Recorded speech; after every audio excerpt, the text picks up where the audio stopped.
Welcome to Quindecum. Have a seat.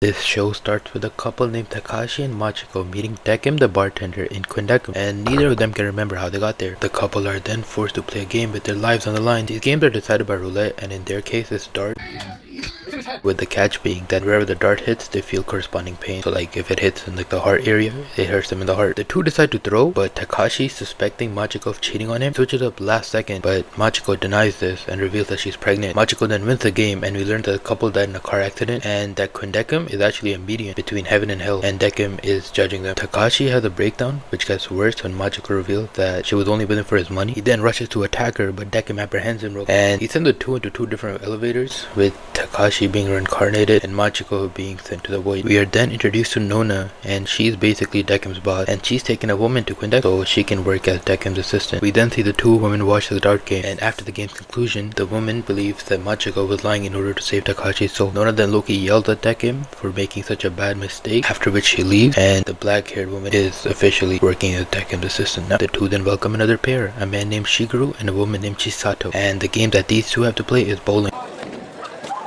with the catch being they can feel each other's heartbeats and warmth, and these two low-key have a good time. But as the game progresses, they realize that they are childhood friends. After the game's conclusion, it's revealed that they both died in a bus accident, but before they depart, Dekim allows them to have one final date, like the good person he is. Also, Chisato is actually Mei, and she's also one of Shigeru's childhood friends, and she underwent plastic surgery, so Shigeru would pay more attention to her. But both of them knew this, it wasn't a catfish, and they were just happy to spend their last moments together. They are then reincarnated. They're then introduced to Misaki, a TV star, and Yosuke, a loser, and their game is basically Street Fighter.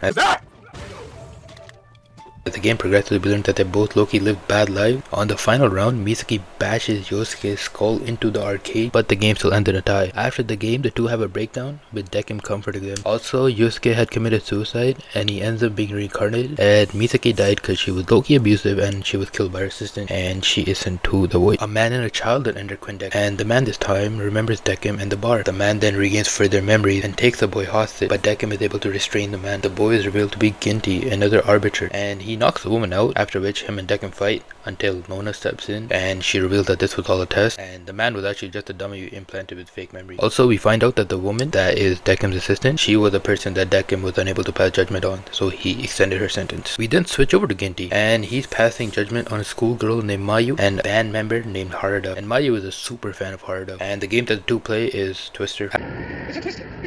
After a while, Ginty changes up the consequences, and each tile will cause a certain weather effect. After Haruda lands on the yellow tile, it suspends them over a pit of spikes. Mayu then sacrifices herself, and the spikes are revealed to be fake, after which the two reunite and host a concert for everybody. Also, Mayu died from falling in the shower, and Haruda was killed for being a womanizer. Also, Ginty is low-key a hypocrite, as he was judging Dekim for not passing judgment on the black-haired woman, but he was unable to pass judgment on Mayu, but he did send Haruda to the void. Ginty then gives Mayu a chance to sacrifice. Ain't that light, Yagami? Ariana, what are you doing here? In exchange for Haruda's soul, but Mayu then decides to sacrifice herself in exchange for Haruda's soul. But Ginty lied, and he sent both of them down to the void. Also, Ginty had a cat, and it lived with him in his bar, but after his judgment, the cat ditches him. Low-key deserved. We then get a flashback of Quinn, the former arbiter of Quindecum, and we see that Dekim and Ginty are watching her last judgment. After the conclusion, we see that Dekim felt sympathetic towards those that were being judged, which is unusual for arbiters. But a talk between Quinn and Nona reveals that he was implanted with emotions, which is something that Oculus, the boss of all arbiters, is against. We then switch back over to the woman, and she remembers that she's dead, and she also hears Dekim's story about Quinn, after which he shows her that all the puppets that he keeps around the bar are previous guests of his, so they won't be forgotten. We then switch over to Nona, and she's sending special guests towards Dekim. We learn that one of the guests that's arriving is actually a murderer, and then we're introduced to a man named Shimada and a detective named Tatsumi. The two, unable to find the exit, decide to play the game, which is air hockey.